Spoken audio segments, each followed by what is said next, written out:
Algunas escenas en este programa han sido recreadas. En un banco en las afueras de Los Ángeles, explota una pesadilla sin que nadie la escuche, sin testigos que hayan visto a sus astutos perpetradores. Es la incursión perfecta donde dinero y asaltantes desaparecen sin dejar rastro. Con pocas pistas para empezar, el FBI deberá hacer uso de sus instintos y su determinación para resolver un caso que luce imposible determinar. La evidencia se acumula, no hay sospechosos evidentes. Asesino en serie fugitivo. Ted Kaczynski es arrestado.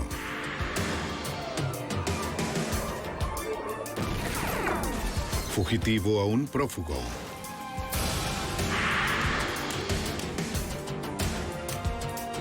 Los archivos del FBI.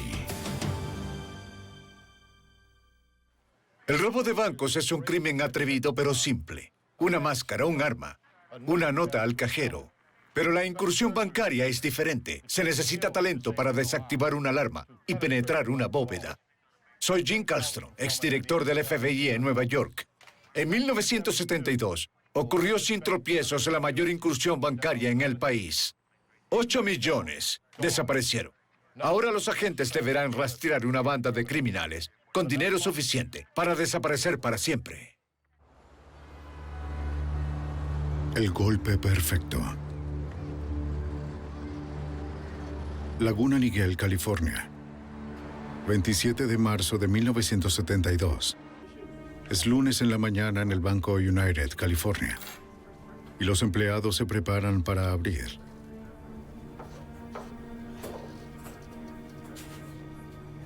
Cuando el gerente trata de abrir la bóveda, la puerta no cede. Llamen a la empresa de seguridad.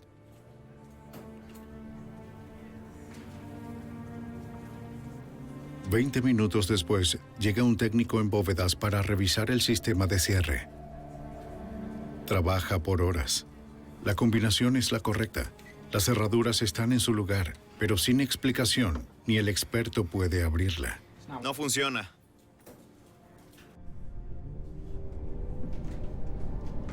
Buscando otra manera de entrar, el técnico se sube a las vigas encima de la bóveda.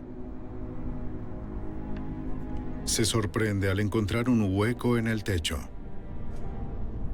Y más abajo, una segunda cavidad enorme que lleva a la bóveda.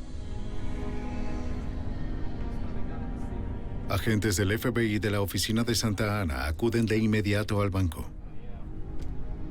El primero en revisar la escena del crimen es el agente especial Jim Conway. Al llegar y subirme sobre la bóveda a través del agujero se podía observar muchos escombros de unos 2 metros de altura y esparcidos por el lugar.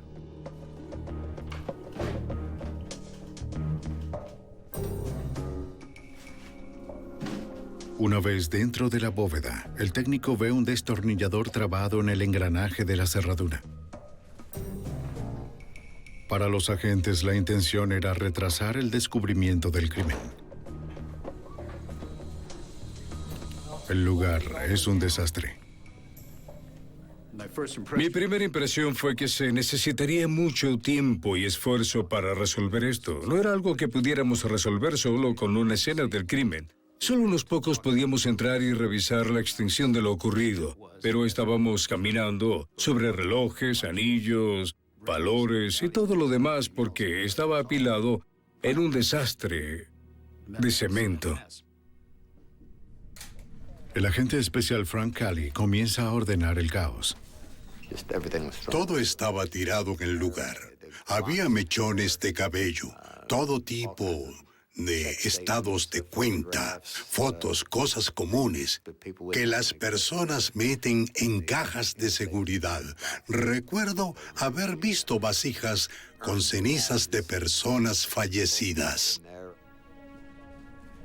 Los agentes empiezan la tarea ardua de determinar cómo entraron los ladrones a una bóveda que se suponía impenetrable. Notaron tierra oscura y pedazos de yute mezclados con los escombros de cemento. En el exterior descubren que la alarma del banco fue desactivada. También encuentran una escalera. Interpretando las pistas, los investigadores reconstruyen el plan intrincado de los ladrones para penetrar la bóveda.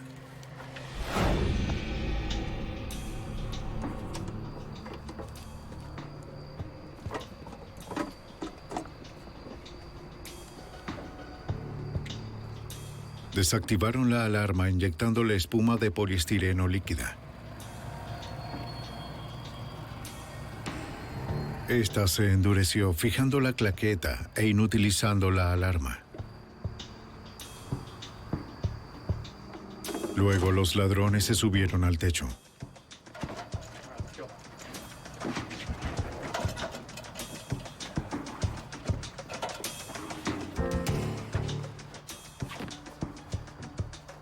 Los investigadores encontraron cinta adhesiva en un tomacorriente en el techo, lo que sugería usaron la electricidad del banco. Como no encontraron huellas, los agentes concluyeron que usaron guantes.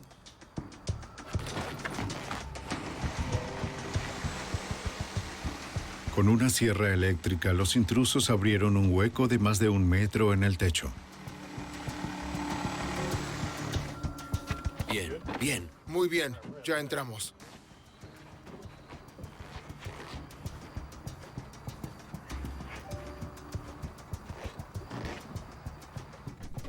Una vez que alcanzaron las vigas, sabían sin duda cómo evitar el sistema interno de alarma.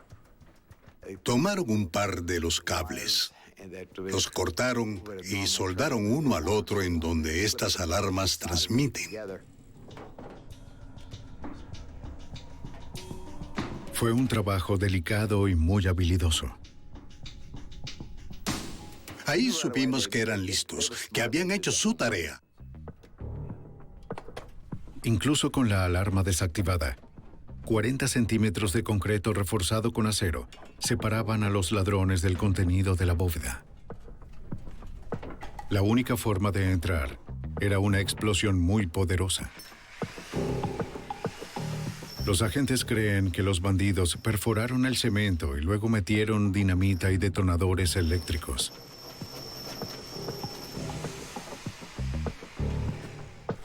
La explosión debía ser muy precisa para atravesar el cemento, sin herir a los ladrones o llamar la atención. Los agentes concluyeron que los fragmentos de yute en el suelo de la bóveda indicaban que los ladrones fueron preparados.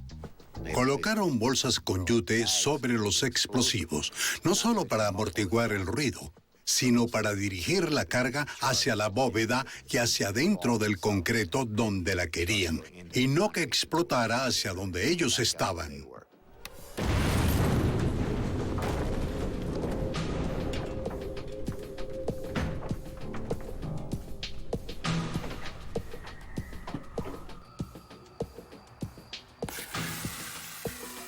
Los investigadores descubrieron marcas de quemaduras en las barras de acero que refuerzan el cemento.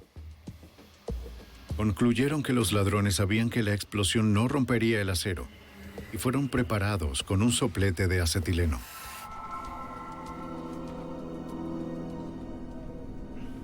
Los agentes se enfocaron en evaluar la pérdida total. Los oficiales del banco reportan que faltaban $50,000 de los cajones de dinero. Pero los ladrones no se conformaron con el efectivo y abrieron 458 cajas de seguridad.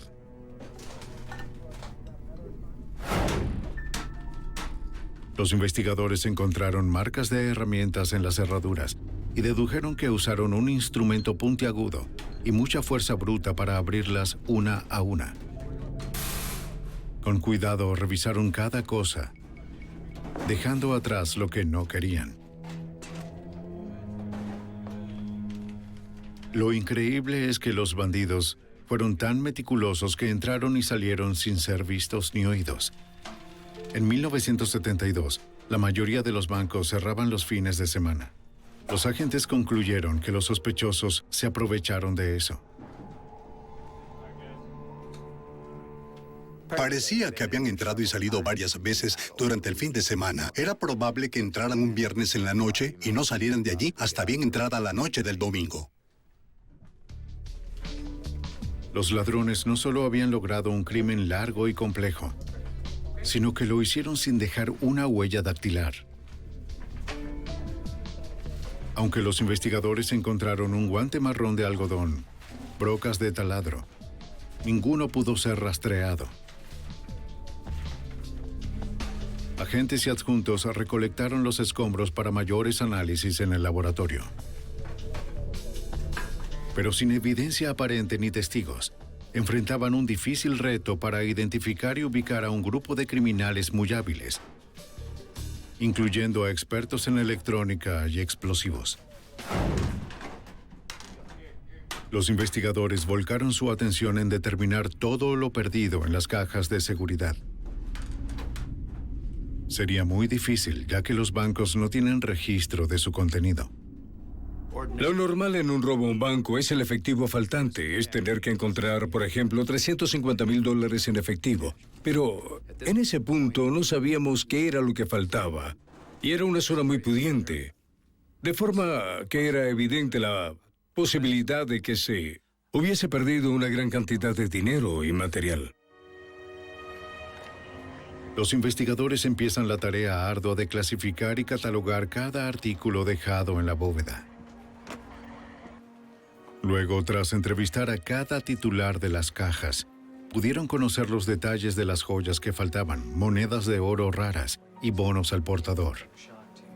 Mediante un proceso de descarte, crearon poco a poco una lista de los bienes robados. La pérdida de $50,000 en efectivo del banco parece insignificante, ya que el valor de los objetos faltantes suma más de $8 millones.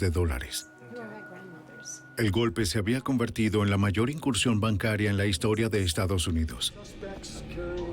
Sin evidencias físicas, los investigadores esperaban desarrollar pistas, tratando de pensar como los bandidos. Pensamos que debieron necesitar oxígeno para romper las barras, así que investigamos hospitales, distribuidores de oxígeno y lugares del estilo. A pesar de que revisaron cada distribuidor de oxígeno en la zona, no encontraron nada. También pensamos que usaron algún tipo de taladro y que debía ser uno grande, así que sondeamos lugares para encontrar cualquiera que hubiese vendido o alquilado un taladro así. Los agentes van a docenas de tiendas de herramientas para revisar registros alrededor de la fecha de la incursión. Pero no encontraron compras sospechosas o alquileres. Era claro que en este caso los criminales habían planeado y llevado a cabo un golpe casi perfecto. Sin testigos ni pistas directas y sin sospechosos, parecía imposible resolver el caso. Pero el FBI estaba resuelto a identificar a los ladrones y encontrarlos. En marzo de 1972, un grupo profesional de ladrones entraron con explosivos en una bóveda bancaria en Laguna Niguel, California, cerca de Los Ángeles. Durante un fin de semana vaciaron cientos de cajas de seguridad y se hicieron con más de $8 millones en efectivo y objetos de valor, y luego desaparecieron sin dejar rastro. Para los agentes se trata de una banda experimentada de criminales. Es un caso muy difícil de resolver para la pequeña oficina del FBI de Santa Ana. Necesitando más recursos, piden ayuda a una oficina mayor, la de Los Ángeles. El agente especial Paul Chamberlain supervisa la investigación. En ese momento concluimos que era el mayor robo de banco en la historia de Estados Unidos. Usamos a casi todos en la oficina y había cientos de agentes. Esa no es una respuesta típica, pero parecía que el crimen era significativo. De inmediato, los agentes de Santa Ana reportaron los detalles a la oficina de Los Ángeles. No teníamos registrado ningún tipo de robo bancario como es en la historia de la división de Los Ángeles. Los asaltos a banco que habían ocurrido involucraban poco esfuerzo, pero esta era una gran operación sistemática que tomó 3 días. Como los ladrones parecían ser profesionales muy hábiles y no habían actuado en Los Ángeles antes, para los agentes era probable que no fuesen de la zona. Así que envían un fax a todas las oficinas del FBI para saber si conocían de otras incursiones similares. Reciben información de la oficina en Cleveland, Ohio, donde estaban investigando robos similares. De hecho, se trataba de 13. La descripción del robo en California de inmediato crea un vínculo entre ellos, incluyendo al agente Buddy Nix. Conocíamos su forma de operar. La alarma externa había sido rociada con poliestireno para evitar que se activara. El hecho de que se habían subido al techo, que el sistema de alarma había sido alterado, indicaban que era probable que el equipo de ladrones de banco de Johnstown estuviera involucrado. Los agentes de Ohio suponen que los 13 asaltos a los bancos del estado fueron cometidos por el grupo de ladrones de Youngstown Erie, un grupo independiente de criminales ligado al crimen organizado. Los agentes de California tenían razón. Estos no eran bandidos aficionados. Para ese entonces, Johnstown era una meca para actividades del crimen organizado. Hombres que controlaban negocios de apuesta ilegal, que estaban muy involucrados en el transporte interestatal de mercancía robada y hurtos de remolques, donde operaban equipos de ladrones y para ese entonces se cometían robos muy sofisticados. Como parte de investigaciones preliminares, los agentes de Youngstown, Ohio, habían identificado a casi 100 hombres sospechosos de formar parte del grupo de ladrones. Tenían datos de inteligencia de cada uno. Los agentes enviaron sus nombres y fotografías al FBI de Los Ángeles. Allí los investigadores tratan de reducir la lista. Como los criminales debieron viajar a California, revisan registros de vuelo para la fecha de los robos. Pero sin la ayuda de computadoras modernas, es un largo proceso hecho a mano.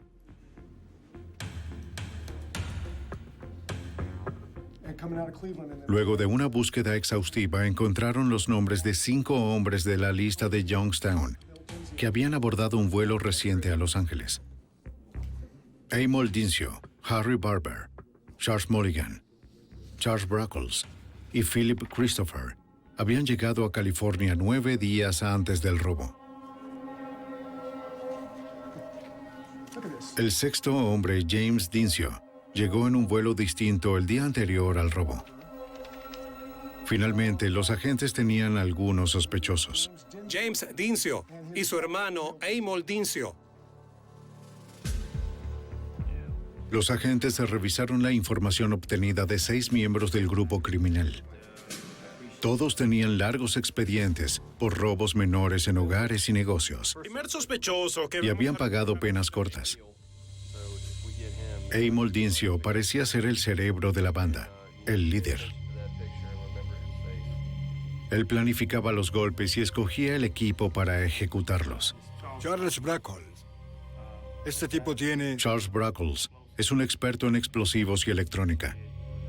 Conoce muy bien de alarmas bancarias.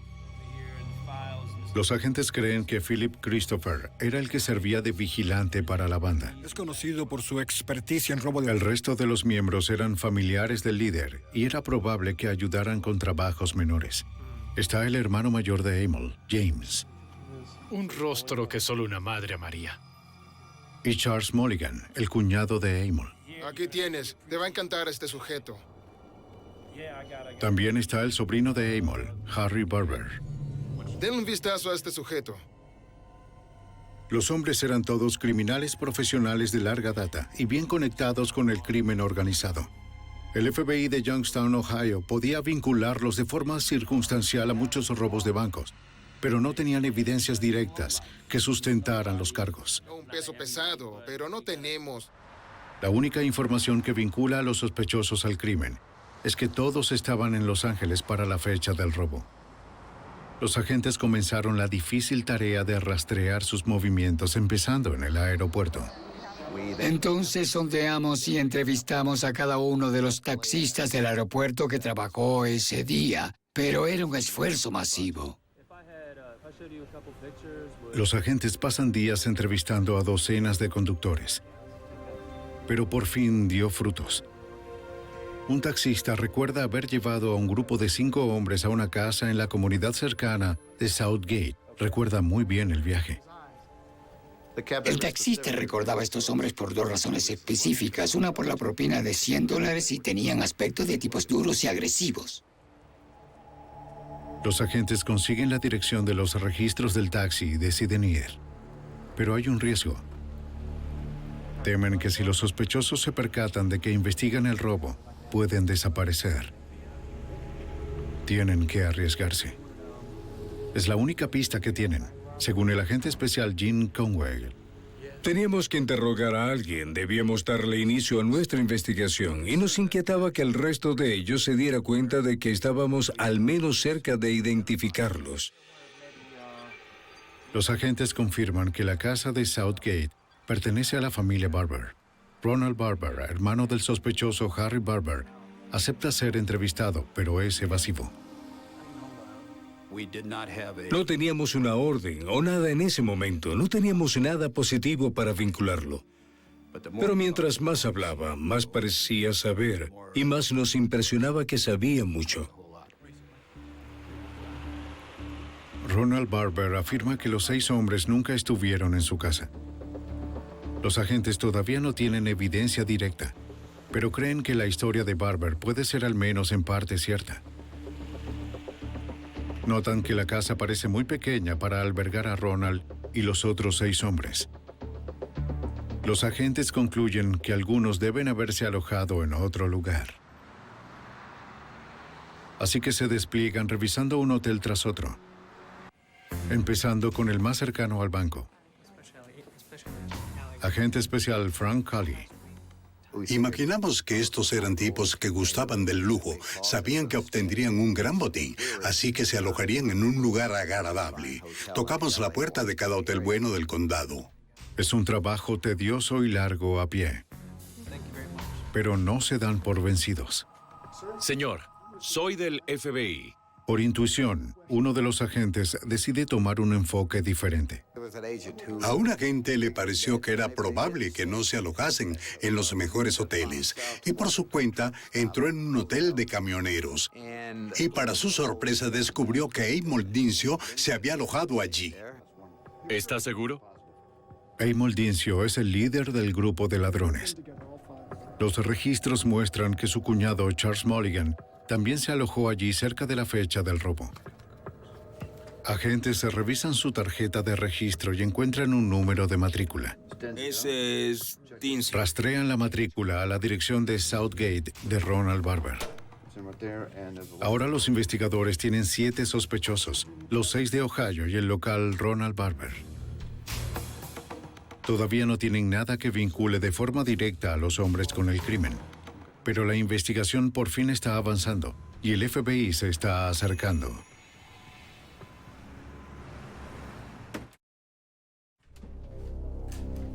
Semanas después de un robo bancario multimillonario en el sur de California, el FBI identifica a 7 sospechosos.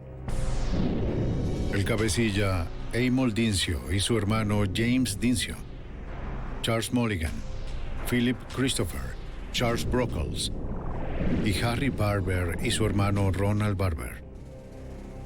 Una banda infame de ladrones profesionales basada en Youngstown, Ohio.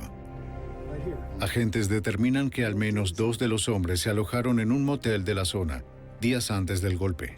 ¿Está seguro? El agente especial Paul Chamberlain está convencido de que los hombres son culpables, pero no tiene evidencias para probarlo.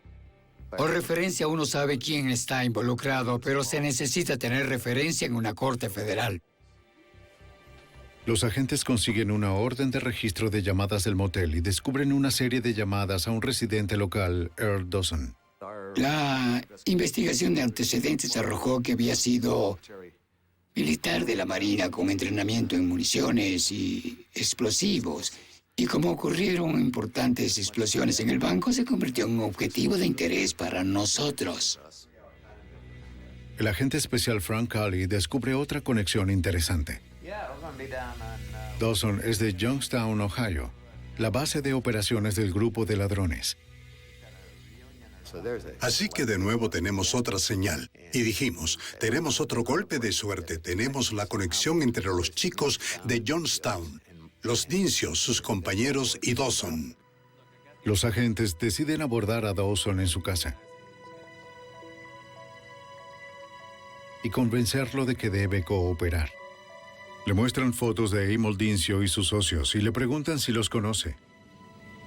Dawson es reacio a hablar. Sabiendo que Dawson es un ex militar de la Marina, el agente especial Cali apela a su sentido del deber. Earl era muy patriota y yo soy un ex militar de la Marina, así que usé eso.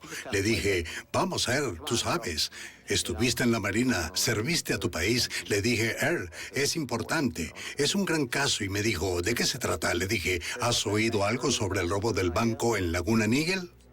La estrategia de Cali funciona. Dawson decide hablar. Admite conocer a 3 de los sospechosos, Emil Dincio, su hermano James y Charles Mulligan. Él y Mulligan son viejos amigos. Habían crecido juntos en Youngstown. Dawson le revela a Cali que el día antes del golpe de Laguna Niguel, Mulligan fue a su casa con otros sospechosos.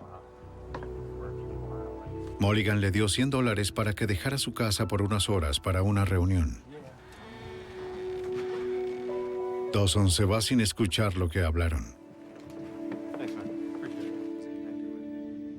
Pero Dawson le dice que tiene algo que a los agentes les puede interesar. Mulligan dejó un auto en su garaje. Todavía sigue allí. Este es gran avance.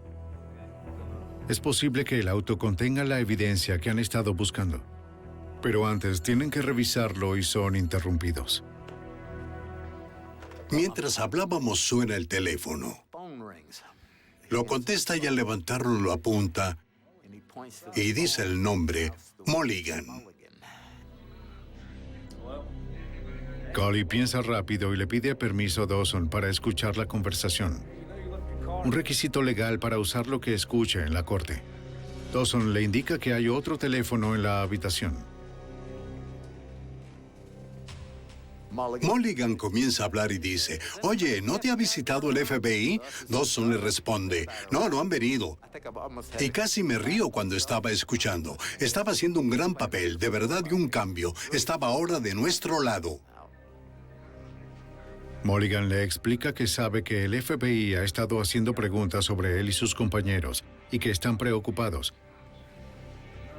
Y que va a regresar a la zona de Los Ángeles. Mulligan le dice, quiero ir esta noche a verte. Voy a mover el auto del garaje. El agente Cali ve la oportunidad para atrapar a Mulligan, pero teme que éste pueda estar tramando algo contra Dawson y el FBI. No podía estar seguro. Parecía que podía estar del otro lado de la calle observándonos, con nuestro auto estacionado al frente. Cali instruye a Dawson que prepare una reunión con Mulligan en un lugar público. Dawson le dice a Mulligan que se encuentren en su bar favorito, el Walnut Room. Mulligan acepta. Ahora los agentes pueden inspeccionar el auto que Mulligan dejó en el estacionamiento, pero no le pertenece a Dawson y no puede autorizarlos a revisarlo.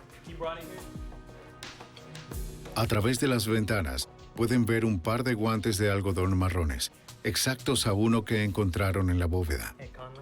La silla trasera está cubierta de lo que parece polvo de cemento, similar a los escombros encontrados en la escena del crimen. Es la causa probable que necesitan para una orden de cateo para el auto. También logran una orden de arresto para Charles Mulligan y preparan una vigilancia para el Walnut Run. Agentes encubiertos toman posición dentro del bar cerca de Dawson. Nos apostamos en el lugar. 4 de nosotros estábamos adentro esperando y teníamos un par de agentes afuera esperando que llegara. Dawson le presenta al agente Cali a algunos de los asiduos, así como un amigo del cuerpo de Marina. Los agentes debían parecer normales mientras se mantenían atentos. La seguridad de Earl Dawson es su prioridad. No sabíamos qué podía suceder, así que debíamos proteger a Earl. Los agentes crean un método para que Cali y Dawson se comuniquen. Cualquiera de los dos podía hacer señas al otro simplemente para ir al baño donde podían encontrarse. 3 horas más tarde, Mulligan llega por fin. Había tráfico. Parece que está solo y saluda a su viejo amigo, quien trata de que le hable del robo. No quería acercarme mucho. Me encontraba al otro lado del bar. Earl hablaba con él y le preguntaba algo sobre cómo estaba involucrado en esa historia en la laguna Niguel, y Mulligan le dijo, bien, ¿y tú qué crees? Sin poder escuchar toda la conversación, Cali va al baño. Dawson lo sigue. En el baño de caballeros, Cali le pide que lo actualice. Dawson le explica que Mulligan está ansioso por irse y recoger su auto del garaje de Dawson. Cali le pide que salga, pero le indica que no toque el tema del vehículo. Lo que Cali no le dice es que hay agentes en el estacionamiento listos para capturar a Mulligan.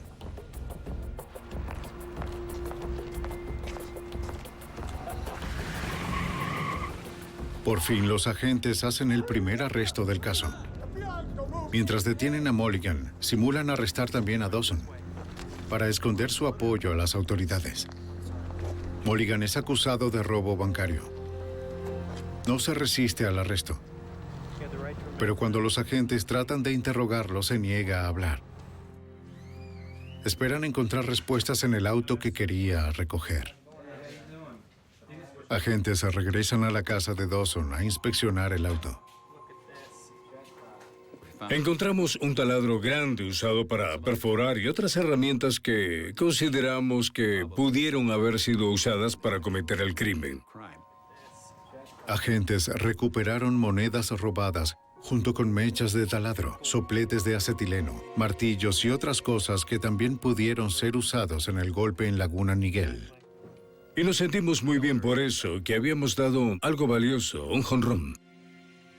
Técnicos en evidencia enviaron todo al laboratorio del FBI en Washington, D.C. para ser procesado. Como los analistas tardan días, agentes de campo revisaron más registros telefónicos del motel. Un número es de una agencia inmobiliaria en Laguna Niguel, California. La gerente le muestra un condominio que ella le alquiló a los sospechosos Ronald y Harry Barber días antes del robo. Los Barber le dijeron que tenían planes de quedarse 3 meses, pero se fueron después de solo 3 semanas. No daños ni problemas. Ella nos pudo precisar las fechas exactas en que llegaron y se fueron.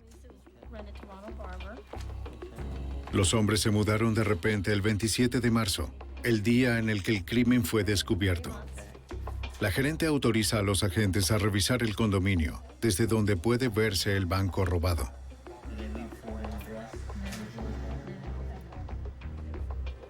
Los agentes comienzan a procesar el condominio por evidencia, pero al inicio no encuentran nada.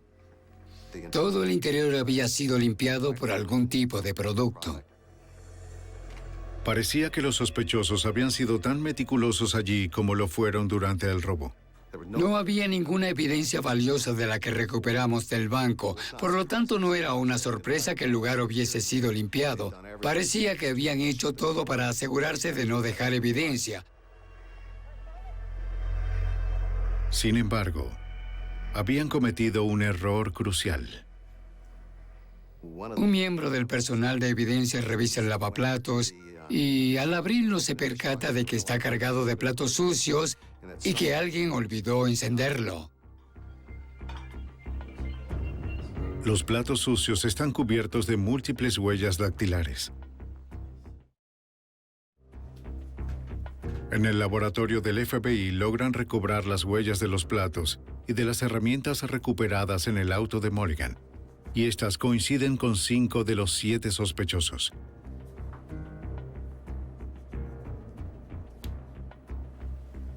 Expertos en marcas de herramientas examinan las dejadas en las cajas de seguridad y las comparan con un martillo encontrado en la maletera del auto de Mulligan.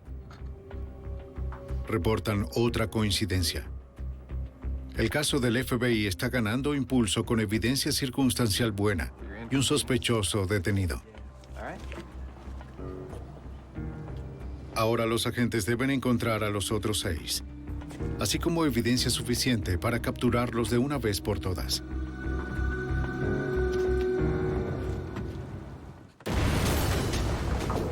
En el sur de California, el FBI logra conectar un equipo de 7 miembros de un grupo criminal organizado y basado en Youngstown, Ohio, a un robo de banco multimillonario, al recuperar herramientas del auto del sospechoso Charles Mulligan usadas en el robo.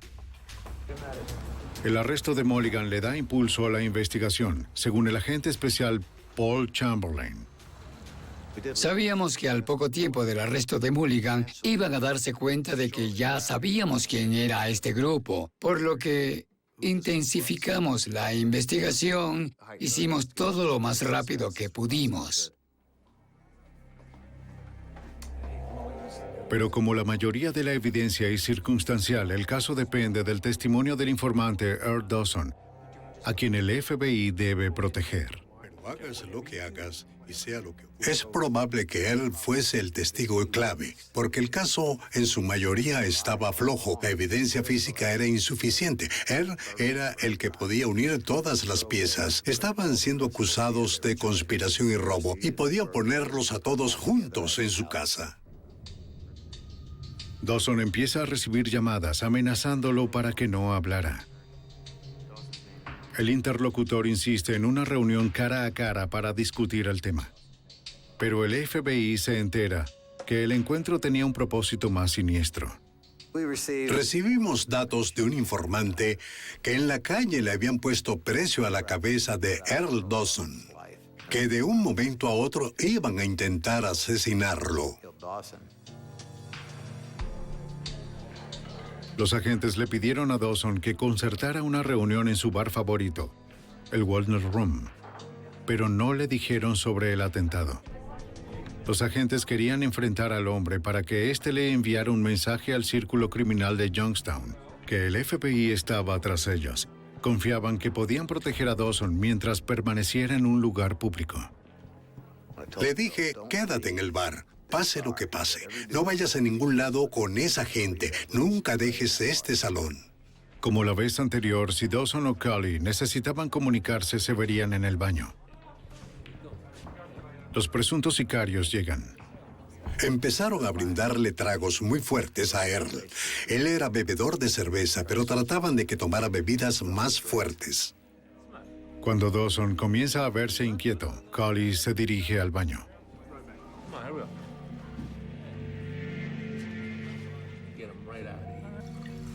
Dawson le dice a la gente que está asustado. Los sicarios quieren que se vaya con ellos. Le dije, Earl, no te vayas de este lugar con ellos. Créeme, no te vas a ir. El agente Cully le pide a Dawson que espere en el baño. Escúchame, quédate aquí y ya vuelvo a buscarte. Está bien. Solo quédate aquí. Los agentes deciden abordar a los hombres. Le dicen que saben a qué vinieron. Para los sicarios el mensaje es claro. Aléjense de Dawson. No tuvieron problema en irse y fueron llevados al aeropuerto, donde fueron escoltados a un avión y partieron del sur de California. Para garantizar la seguridad de Earl Dawson, el FBI lo incluye en el programa de protección de testigos. Luego los agentes van tras el resto de los sospechosos.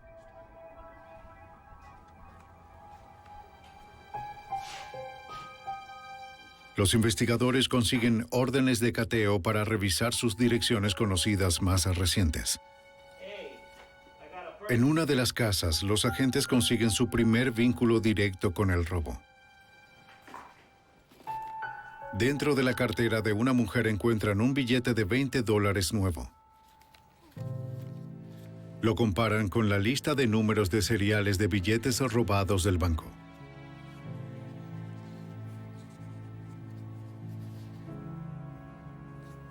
El billete coincide. El agente especial Buddy Nix del FBI de Youngstown recibe el dato de un informante que indica que los miembros de esta banda se caracterizan por enterrar el efectivo robado hasta poder lavarlo con seguridad. Identificamos un terreno de unas 8 o 10 hectáreas donde nos habían informado que parte del botín había sido enterrado.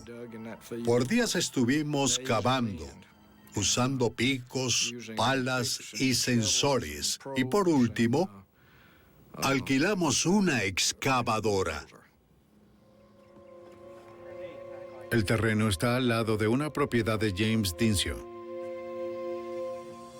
Después de más de una semana cavando, los agentes dieron con el botín. Desenterraron varios cofres pequeños repletos de millones de dólares en efectivo y bonos que pudieron rastrear al robo del banco de Laguna Niguel. Luego los agentes reciben otra pista.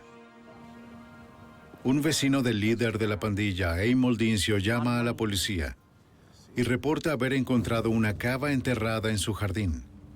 Contiene casi $100,000. Justo aquí el señor Dincio. Los seriales de los billetes coinciden con los del banco robado y encuentran huellas dactilares de Amol Dincio en la cava. Con más evidencia directa contra la pandilla, los agentes comienzan a hacer arrestos.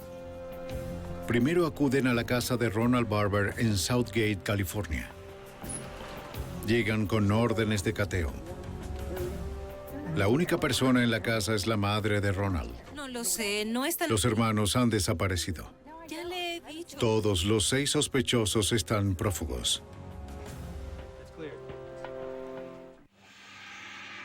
3 meses después de un robo bancario multimillonario, el FBI cuenta con evidencia sólida contra 7 miembros de un círculo criminal organizado.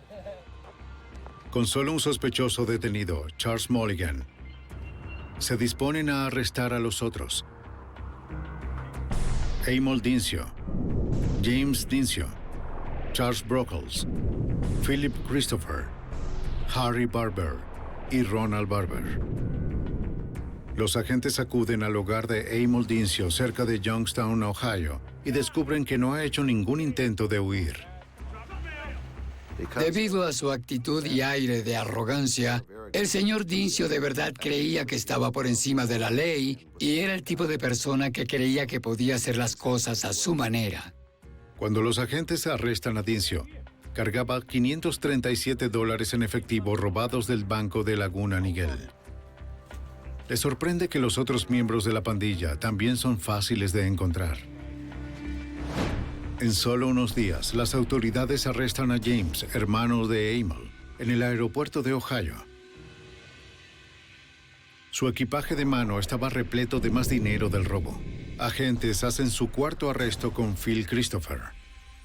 En su apartamento descubren más de $32,000 en efectivo robado escondido en su closet. Con arrogancia, los 3 hombres insisten en su inocencia y se rehúsan a cooperar. 2 meses después, agentes capturan al experto en alarmas, Charles Brockles, y logran un avance. Deciden enfrentarlo con la evidencia y le explican que lo pueden encerrar por décadas. Le ofrecen un trato. A cambio de toda su cooperación esbozando al grupo de ladrones y sus crímenes, los fiscales retirarán todos los cargos contra Brockles y lo colocarían en programa de protección de testigos. Y acepta la oferta. Las autoridades han capturado a 5 de los 7 sospechosos, todos menos a los hermanos Barber. Son extraditados a California e imputados con los cargos de conspiración, robo y hurto mayor a un banco asegurado federalmente. Mientras que en la cárcel, Amol Dincio alardea con otro recluso sobre el robo y le pide ayuda para derrotar los cargos. Dincio le confió una gran cantidad de detalles que no le convenía compartir. Hizo que este otro recluso lo ayudara a comprar una coartada para la fecha del robo al banco. Pero Dincio escogió al cómplice equivocado. El otro recluso era alguien que había tenido contacto con autoridades policiales en muchas ocasiones en el pasado y se dio cuenta de que lo que le habían contado podría ser de importancia para alguien y nos contactó. ¿Y este compañero de celda? Con la esperanza de reducir la sentencia por su propio caso de robo, el recluso les cuenta a los agentes sobre la confesión de Dincio y el plan de comprar una coartada. La coartada era que el señor Dincio estaba en la habitación de un motel en Las Vegas con una prostituta e incluiría evidencia física mostrando que estuvo allí.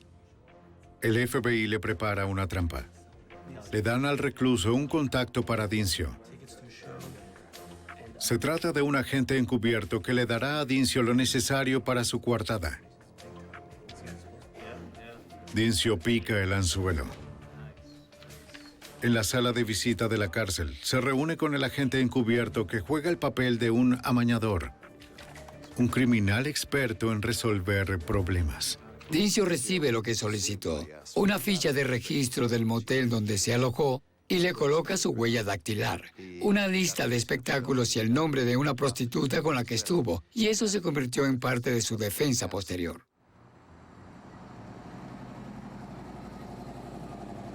El juicio se inicia en Los Ángeles en octubre de 1972. Amol Dincio presenta su coartada falsa, pero el agente encubierto del FBI testifica sobre la trama. El jurado condenó a Dincio y a los otros 4 acusados. Reciben sentencias que van de 15 a 20 años. Pero aún no termina. Todavía están prófugos 2 sospechosos, Harry y Ronald Barber. Unos meses después, el FBI recibe el dato que ambos hermanos están viviendo en un apartamento en Rochester, Nueva York. Los agentes acuden al lugar y Ronald Barber les abre la puerta. Es arrestado y enviado a California, donde un jurado lo condena y sentencia a 15 años. Se niega a decir dónde se encuentra su hermano Harry. Pasan 8 años y Harry continúa prófugo. Luego, en 1980, una mujer en Brookville, Pensilvania, contacta al FBI. Y sabía que él y sus amigos... Le dice a los agentes que su amiga está viviendo con un hombre que le contó que había cometido un famoso robo bancario en California. Porque su familia... Y que su nombre verdadero es Harry Barber. Harry Barber. Estaba preocupada. La mujer le dice al FBI que en un intento de llevar una vida legítima, el fugitivo está trabajando en mantenimiento en un campamento local. Los agentes se movilizan y lo arrestan. ¿Harry Barber? ¡Harry Barber! ¡FBI! ¡Suba las manos y suelte los cables!